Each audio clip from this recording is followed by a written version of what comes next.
In patch 1.1.1, the developers changed an aspect that very few people ever used. This was after a bunch of bug reports had been sent in, myself included, that made it so Untimely Death, an aspect that says whenever you overheal, you basically gain a percentage increase to overpower damage, basically only procced on the first instance of damage. And I figured we could watch this tier 86 dungeon on my level 90 Blood Lance Necromancer. I actually just put this aspect onto my amulet and am completely missing two other aspects I would normally like to have on this build because I was swapping over from a Blood Surge version of this build. But I'll let the footage speak for itself as far as how much clearing potential and additional damage the aspect is adding onto the build, but I also want to talk about the nuances of the aspect because you can't just slot it onto every single thing that says overpower, sadly. Now, I have reported the things I'm about to tell you about as additional bugs because I do think it is either unintuitive or is not what the developers expect it to be doing, so hopefully this is fixed in the future. So what is the problem with Untimely Death? Well, first and foremost, you have to understand how overpower skills work. And if you haven't seen it already, I'll link to it down below. I have an entire list of every single thing that works with overpower and how it works with overpower. So we can all stop guessing about that now and just have a definitive list. And obviously as things change and get updated, I'll update that as well. But when something overpowers, typically every part of it overpowers. So for Blood Lance, whenever you overpower on a lance, if there are any other targets with the lance on them, they will also take the overpower damage. On Blood Surge, if you are going to overpower on the skill, not only does the drain part of the skill overpower, but the surge after. And if you are even using the aspect that makes it so that you have an additional surge, that additional surge will also overpower. It goes even further. If you have the Death Speaker's amulet on that says that you Blood Surge on top of all of your minions, every single minion's mini little Nova Surge will also overpower if the initial skill that procs it does. If you're using Rathma's Vigor with Blood Mist, every single tick of damage you deal to every single target overpowers. So now that you have that cemented in your brain, when something overpowers, all of it overpowers. How does this relate to Untimely Death? Well, sadly, if you have the full buff of Untimely Death, you put it onto a two-handed sword or something, you have 120% multiplicative overpower damage. On Blood Mist, only the first tick of damage that you deal to any target will gain that bonus, and the bonus is consumed, and the rest of your Blood Mist damage will not gain that bonus. Similarly to Blood Surge, only the drain of your Blood Surge will gain the additional damage, whereas the Surge, your secondary Surge, or any surges on top of your minions won't gain the damage bonus either.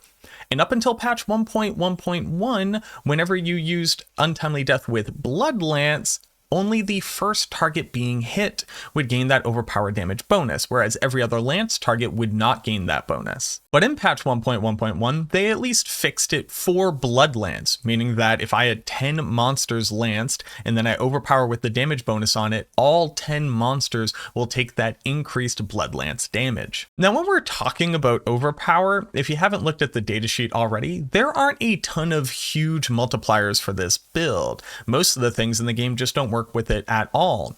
The most that you can really hope for is the sacrifice bonus from the Book of the Dead, along with Memento Mori and Sacrificial Aspect, giving that the biggest total bonus to all of your overpower damage. And then that's increased to roughly 90% total damage bonus. It's a little hard to get the exact math down, but with Memento Mori, Sacrificial Aspect, and the Book of the Dead Sacrifice, you have a 1.9 multiplier to overpower damage, roughly. And that sounds pretty big, until you remember the fact that putting like a Blighted Aspect onto a two-handed sword already gives you a 240% multiplier, which ends up being a 3.4 times multiplier to your overall damage output. So overpower is pretty starved for legitimate huge multipliers of its damage. The build already uses Grasping Veins as its biggest multiplier of 40%. Again, we're already using up one of the aspects for Sacrificial. You typically want to use Rathma's Chosen for increased attack speed. And then that normally only leaves one aspect slot for resource management, typically Potent Blood or Umbral. And then you need to fit at least one of the Blood Lance multiplying aspects on, either Hungry Blood or Gore Quills, most typically Gore Quills now that Season 1 is released. And what that means is that there wasn't really anywhere to fit a damage aspect onto the build, and it would have to drastically overperform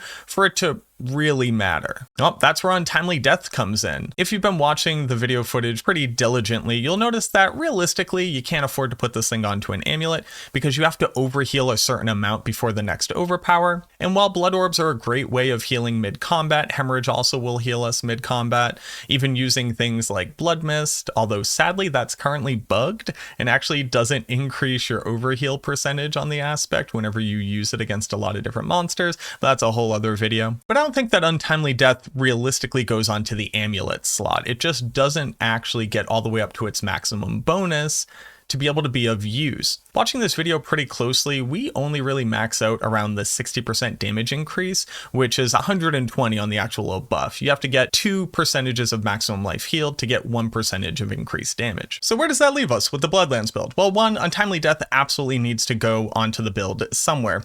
We are reliably gaining a 1.6 times multiplier of our overall damage, but we have to ask a very important question here. Where do you possibly fit it onto the build? We typically want to have Sacrificial. Not only does this increase our overpower damage by a good amount, but it also increases our crit chance, which is important for being able to proc the Barber more easily, as well as actually critting for the Grasping Veins increased damage that you get whenever this multiplier works.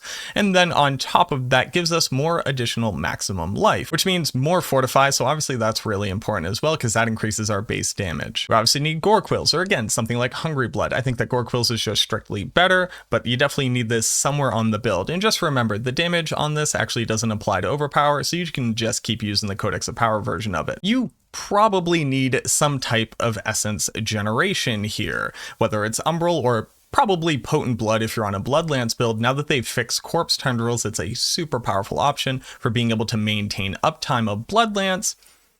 And we'll come back to this in just a second. And then obviously Grasping Veins. This is a damage multiplier that you can always rely on. You don't really need to hit any special requirement considering we have the auto proc heart and we can blood mist on command to be able to generate corpses. You basically have maximum uptime of this particular multiplier. But you'll notice I don't have Rathma's chosen anywhere for that huge amount of attack speed. That's why you noticed in the game footage, I'm attacking incredibly slow for a blood build. We're obviously not going to drop the shield because the shield gives us maximum life. That's incredibly important for all of the aforementioned reasons. And then on top of that, being able to stack an additional 3 types of damage reduction or essence cost reduction in lucky hit like I have here is obviously incredibly valuable. But Blood Lance needs more damage.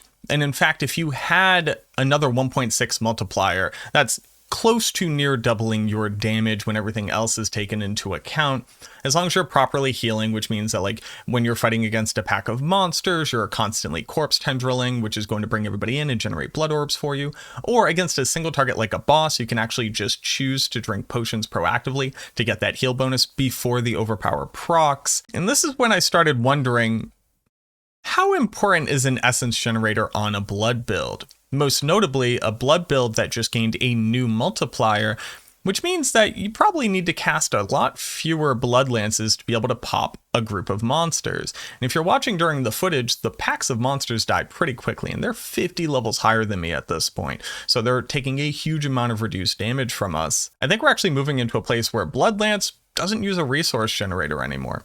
At the very least, not for trying to pump out maximum damage and pushing high nightmare dungeons, where you are forced to hemorrhage all of the time so that you can get the Might Aura proc for that damage reduction, as well as preemptively stacking a ton of blood orbs and triggering Drain Vitality to be able to generate Fortify and maintaining maximum overheal the entire time. So that's what I'm going to play around with. I'm going to put Rathma's Chosen back onto the build, and I think I'm going to leave Rathma's Chosen on the amulet nowadays. A lot of the common knowledge says to put Sacrificial on your amulet, and don't get it twisted. I agree, it's a huge amount of damage. But I think having this not on the amulet right now is accounting for something like a 1.2 total multiplier to all of my damage, taking this as opposed to not having this on the build. And moving it onto the amulet would probably increase that to somewhere around 1.3. And while a 1.3 total multiplier is pretty dope, already having it at a 1.2 multiplier obviously isn't as big of a total bump up as not having it on the build at all. But what I would think is that an increase to our overall attack speed, being going to have up to 75% increased attack speed whenever you overpower,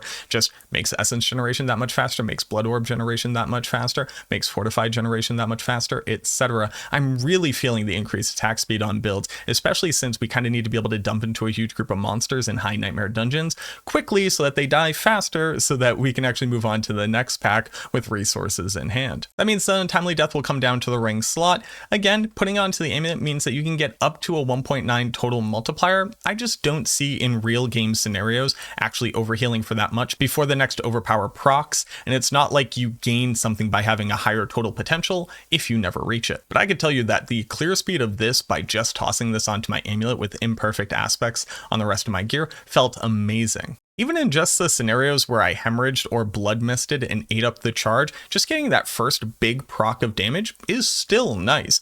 But there you go. While I'm sad that it's not really going to find a place on the Blood Surge build like I was hoping, it does go a long way to just generally help the Blood Lance build to feel altogether that much stronger. And I just want to put this case out there for people thinking about using Untimely Death. Now that they've made this change and now that they've just made blood so much better in general, the builds feel really good piloting, even in super high nightmare dungeons when you haven't reached level 100 or maxed out your glyphs yet. Hell, I'm still using these gloves, which actually dropped as sacred gloves.